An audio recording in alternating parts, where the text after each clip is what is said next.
Құрметті оқушылар, сәлеметсіздер ме? Сіздерге қазір мен бірнеше есептің талдауын көрсетіп жіберейін. Көріп отырғандарыңыздай берілген график бойынша дененің 2 секунд аралығындағы жылдамдығын анықта дейді. Оны анықтау үшін балалар біз не істейміз? Ең алдымен сіздерге көрсетіп жіберейін. Мында 2 секундта десе былай сызып аламыз. Яғни екеуінің қиысып тұрған нүктесі мына жер екен. Енді бізге шығару керек. Екінші қараймыз, бұл S-тің Т-ға қатысты графигі берілген. Жылдамдығын анықтау үшін енді жазайық. Мына жерге S тең болады 6 метр болды, міне. Так, уақыт 2 секунд дедік, міне. Мынау 2. Тінтуірмен жазып отырмын да, жазуым дұрыс болмай тұр, балалар. Так, 2 секунд деп алдық. Енді жылдамдық табу керек. V тең болады. S-ті Т-ға бөлеміз, білеміз уақытқа. Сонда 6-ны 2-ге бөлсек неше шығады екен? 3 метр секунд шығады екен. Бұл ең қарапайым график үшін жаңағы жылдамдықтың формуласын қолданып есеп шығару. Келесі екінші есепке көшейік. Дене ой күсесі бойымен қозғалады дейді. Оның жылдамдығы берілген, міне. Жылдамдықтың уақытқа тәуелді графигі берілген. Дененің 2 секунд ішіндегі жолын неге тең дейді. Тура 2 секундтағы жолын неге тең, міне. Мынау жылдамдық, мынау уақыт. Тағы да берілген жазамыз, балалар. V тең болады 10 метр бөлінген секунд дейміз. Т тең болады 2 секундқа тең. Табу керек S-ті. S тең жылдамдықты уақытқа көбейтеміз. Сонда S тең болады, екеуін көбейтсе қанша екен? 20 метр дейміз. Міне бұл жылдамдықтың уақытқа тәуелділік график арқылы есепте шығару екен.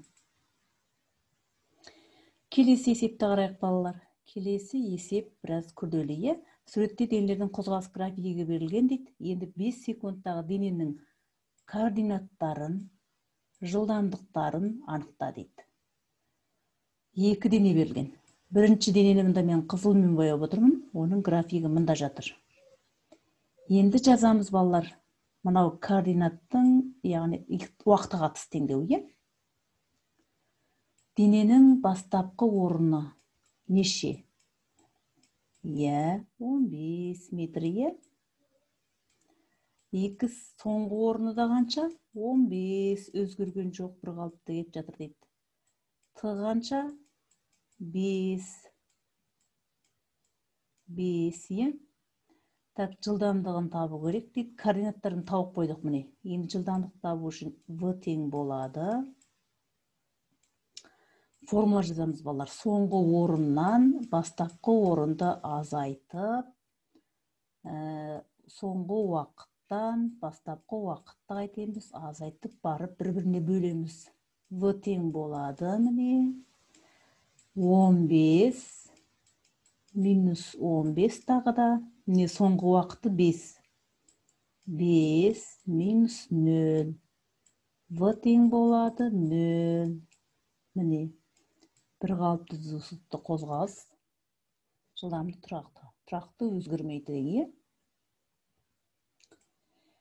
Енді, балалар, келесі екінші денені мен жасылмен бояйын. Екінші дене бұлай кетіп жатыр. Бұған қарап біз бірден айта аламыз, балалар. X 0, 0-ға тең. Ал X соңғы орында қаншаға тең? 15-ге тең. Соңғы уақыты 5 секундтағы деп тұр, жылдамдығын анықтау керек. V. Координатын анықтап алдық, бастапқы соңғы орны. Енді мына жерге жазып салайын, балалармен. V тең болады. Айта қойыңдар. Так, 15.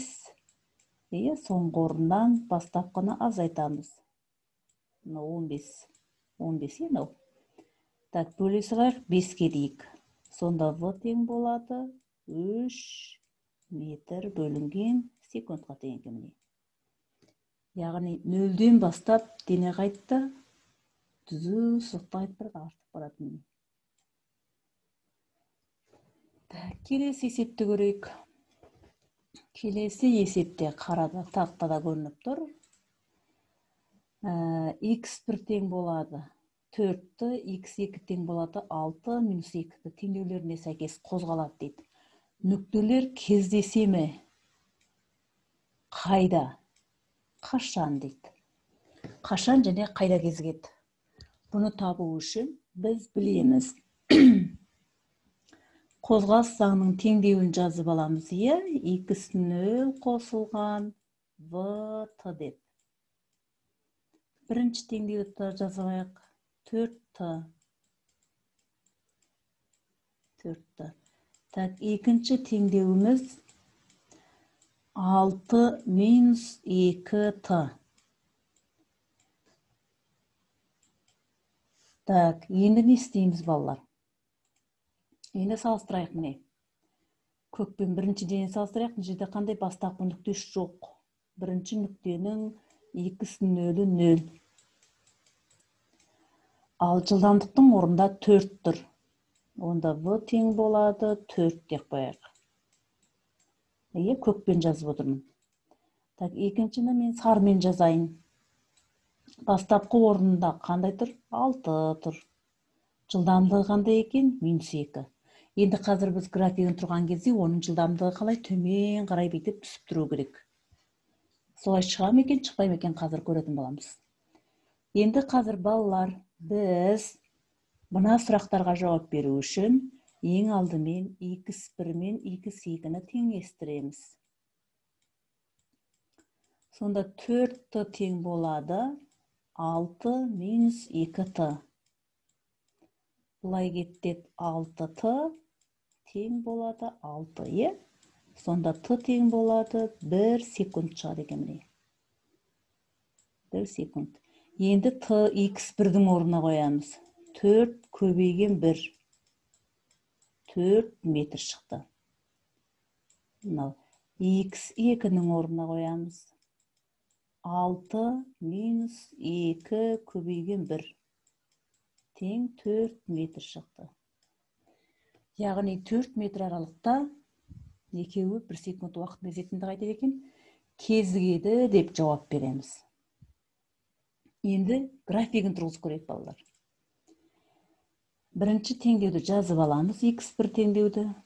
4 көбейген T. T. Кесте сызып аламыз. Осылай, кесте.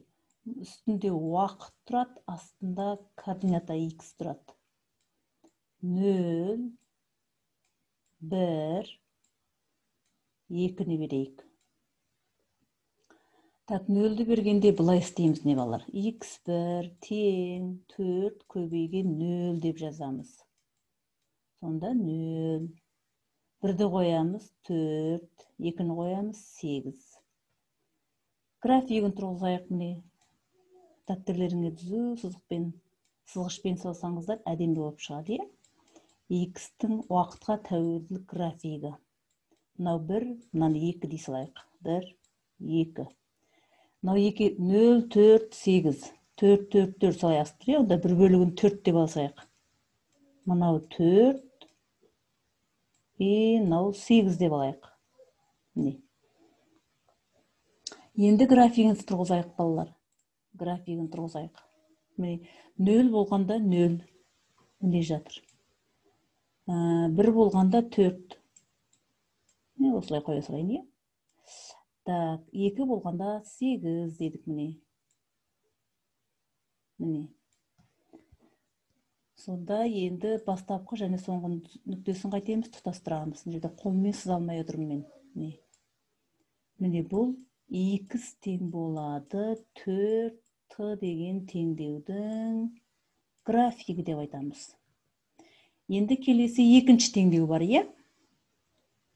Екінші теңдеуді. Міне бірден сала салдым. 0, 1, 2-ні бере салайық. Ол бұлай қарай төмен түсті. Енді біз жаңағы графикті салатын болсақ, яғни 1 болған кезде 4 болған, е? Тура сонда екеуі, оның графигі мынаның үстіне әкеліп салғанда былай шығу керек. Сонда екеуі 4 метрде, яғни 1 секунд аралығында қайтеді, қиылысады деп жауап береміз. Міне бұл балалар бізде